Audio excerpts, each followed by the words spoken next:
Welcome back to our series on Jeffrey Epstein, the scandal, the cover-up. If you're a lawyer or a law firm or legal adjacent or somewhere in the neighborhood of law and you're interested in podcasting, check out legalpodcasting.com or email clerk@legalpodcasting. Don't forget to follow the New Jersey Criminal Podcast on YouTube. And if you do subscribe, hit the little bell icon so you actually get alerts when we have new episodes. And I've got breaking news. Boy, I need to start using code words so the YouTube videos don't get taken down. So, more predatory behavior towards minors. The arrest of Tom Alexandrovich in the Henderson, Nevada, Las Vegas sting operation. He's the head of Israeli cybersecurity directorate, and he wanted to have his fun with a child under the age of 16, caught stone cold red-handed.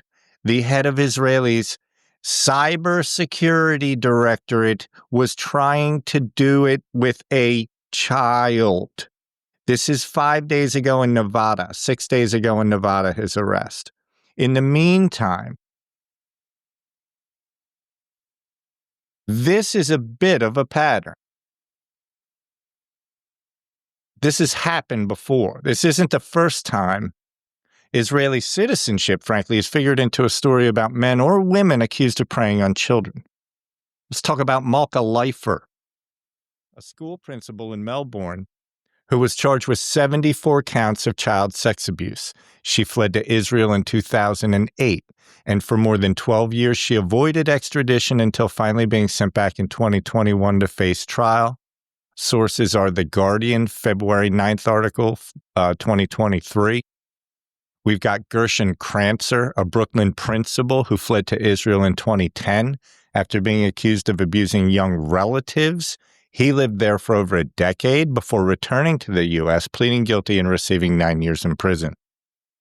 Meanwhile, there's also stats on a myriad, I want to say 50 to 60 pedophiles who've gone back to Israel, with dozens of them reoffending. So Israel lets pedophiles come back, gives them shelter, and then lets them reoffend before or if they even take action. And a CBS News investigation found case after case specifically. That was how Jewish American pedophiles hide from justice in Israel, is the CBS story. Even Jeffrey Epstein himself, when he was convicted of sex crimes, guess what the first thing Jeffrey Epstein did after his sex crime conviction, because his passports weren't taken away? I'll give you a moment to guess what he did. Ding. He immediately ran to Israel after his 2008 conviction, when astonishingly his passport wasn't revoked. Not even his fake passports apparently weren't revoked. Vanity Fair's Vicky Ward reported that dinner table chatter all over New York revolved around Epstein absconding to Israel. And he later confirmed he had gone, joking, "Would you want to live in Israel?" That's a Vanity Fair news article from May 2008 by Vicky Ward, who's done incredible Epstein reporting. Spanish accounts citing Haaretz, which I'll get into that in a subsequent episode, and a Rolling Stone describe Epstein visiting Israel in April 2008, touring military sites and meeting researchers, sparking speculation he was considering staying. This is post-conviction for child X crimes. Trying so hard to remember all the words that are going to get this shut down on YouTube. TRT World Reporting suggested Epstein was also meeting with intelligence ties at that time, source TRT.global. So the legal loophole, why does this happen? Well, the law of return grants instant Israeli citizenship to Jews worldwide. A law critics say has been not surprisingly, exploited by fugitives. You can see Jacobin.com, February 2023, Israel Law of Return article. And after the Samuel Scheinbaum case in the 1990s, when an American teen murderer escaped to Israel, extradition laws were tweaked, but the gaps remain like Swiss cheese. You can find a ton of info on Samuel Scheinbaum and that case. So let's return back to where we started. Tom Artyom Alexandrovich, Israeli cyber official caught in a Nevada child sex sting. And today, he's not in a Nevada jail. He's awaiting trial in the U.S. He's back home in Israel, out on $10,000 bail, paltry, on administrative leave from his job, house arrest. He's home watching Judge Judy. He's facing no visible repercussions. So we've seen this before. Predators fling to Israel, legal systems tied in knots, survivors waiting decades for justice. But you get to watch this one play out from the tip. I mean, you get to watch every minute of this game with Alexandrovich. Because I know I'm telling these stories and using big names and trying to tie this nebulous web together and using all these examples through time. And here's one in real time. Just watch it like current events. Now, here's the craziest shit is apparently, and I'm going to share this reporting from breakingpoints.com.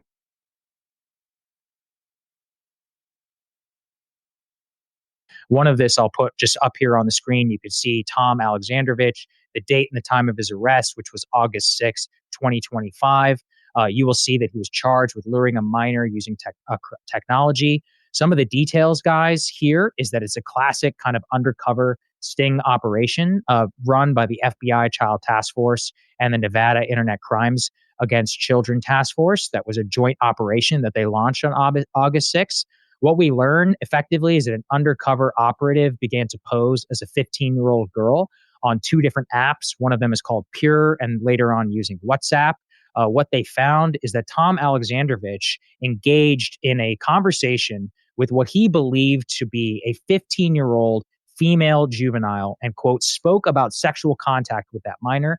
The user then later agreed to meet the decoy at a predetermined location. The sexual contact included, quote, bringing a condom and taking the decoy to Cirque du Soleil in Las Vegas, where this happened. Meeting, photograph, communicating with the decoy juvenile were obtained. The suspect advised they would be arriving in an Uber.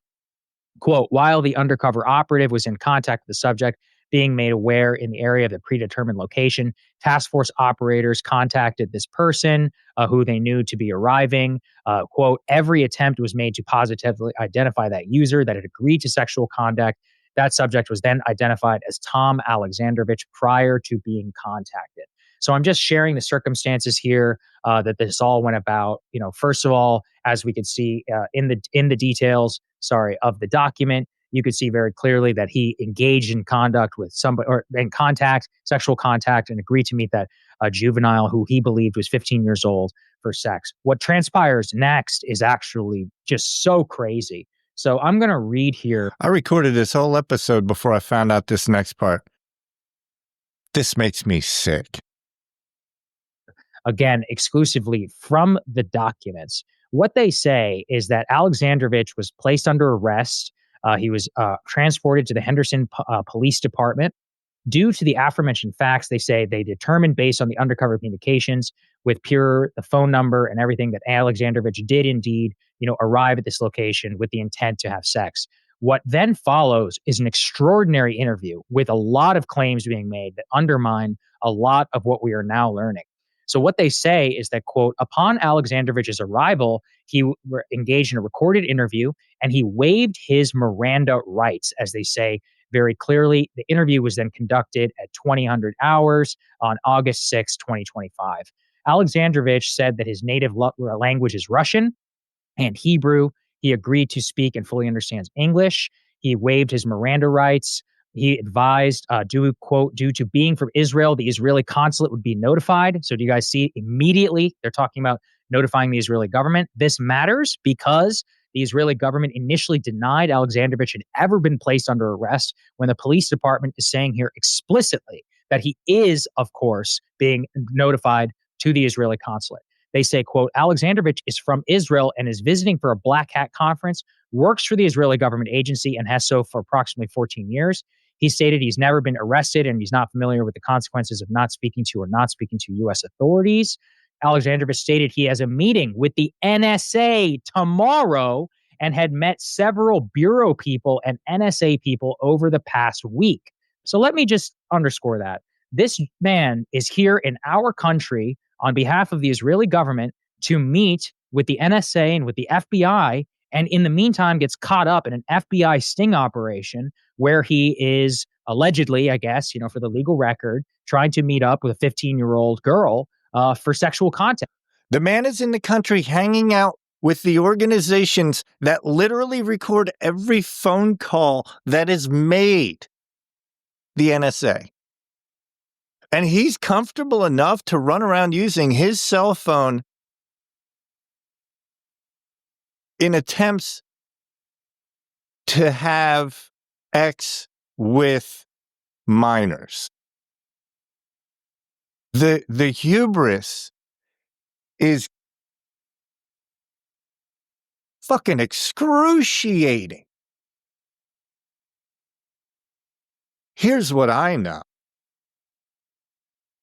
If you're an American and you're in Israel, if you're an American and you're in Italy, if you're an American and you're in Germany, and you're meeting with their intelligence agencies, and you're the head of a department or a security department for the US and you're visiting those countries, they're following you. They might be listening to your freaking calls. The idea that this guy's comfortable enough to come to the United States of America, put his name, face, and identity into the mix with our most secret intelligence, or one of our more secret intelligence agencies, plus the FBI. And he's so unconcerned with anyone paying attention to him while he's here that it's the right time for him to exercise his impulses for hideous behavior with minors. If you've never read a book about intelligence or CIA or FBI, like, I forgive you if you're like, why is that so weird to him? That's outlandish to me that he would have that level of comfort considering his interactions in real time at that time. That's unbelievable. I'll continue. They say Alexandrovich described the bureau agents who he'd been talking to. He stated he was at the conference to learn. He stated he was in approximately the United States 3 months ago. Stated he comes to approximately the United States 2 to 3 times a year. Said he'd used the international phone number to chat. Stated he did not remember the name of the girl he was chatting with, but he'd met her on the Pure application. Alexandrovich stated he had photos of himself on Pure. Could not recall if he had sent them via the application. Yeah, sure. Stated that he uses the name, quote, Adam on dating apps. Stated that he had agreed to go to dinner and show with a date. Then he does the classic To Catch a Predator. Stated he believed the girl was 18 years old. That was age listed on the Pure application. Stated he felt that the girl, quote, pushed him to talk about bringing a condom, yet could not remember how many times, quote, the girl had pushed him. Stated, quote, he was embarrassed for being arrested. This is where things get very interesting, guys. Quote, questioned how much bail would cost while he was under arrest. They also said that he stated he would need his glasses, stated that he had family members' phone numbers memorized, stated that he was in shock and someone he needed to contact immediately about his international flight back to Israel. Alexandrovich stated he did not know the numbers for the Israeli government, stated that his family was in Israel, stated it was very, very important to get his number, stated that his phone does not have a password but uses both his right thumbprint, and stated he did not need the following numbers from his phone. They list them. Here, importantly, Alexandrovich stated if he could message his family or make a call to the embassy, they stated that would not be possible right now, and stated that he eventually would like to participate in a polygraph. So those are the details that I could share with all of you. It really is stunning, right? Because what we learn from that is that he is immediately advised, right? That he immediately is advised that they're going to contact the Israeli consulate. He starts emphasizing, first of all, he does the classic predator stuff about, oh, I didn't even know she was 15, she pushed me, etc., whatever. He can litigate that in court, but he is here to meet with the NSA and with the FBI. Now, remember, they say that he was not here. He did not claim diplomatic immunity or anything. That is what is indicated currently in the arrest record, at least so far from what we have seen. But it is obviously made clear that Alexandrovich immediately is identified as an Israeli national, as an Israeli government employee. All of this is very important because right now, every single other person who has been arrested in this sting operation has a criminal complaint filed against them. Now, as of right now that I'm speaking to all of you, keep in mind, this is late at night here on Monday. There has not yet been a criminal complaint filed against Alexandrovich, which is very questionable given the circumstances. He does have a court date appearance on August 27th. Obviously, we don't know yet if he's going to return from Israel to face charges, but this is I'll be very interested to see if that court date on the 27th remains or comes and goes, or nothing will surprise me. I won't be surprised if Alexandrovich ends up dead because his timing is so bad. I won't be surprised if Alexandrovich ends up being a sacrificial lamb because there happens to be so much light on this topic right now. And that maybe they actually do let him get prosecuted. And I certainly will be surprised the least if nothing happens to Alexandrovich. I'm going to leave it with that, get it published before the story changes entirely in the next 2 hours. There's more to come. We've got upcoming segments on Epstein, Prince Andrew, more Maxwell stuff. Man, this is uncomfortable to look into.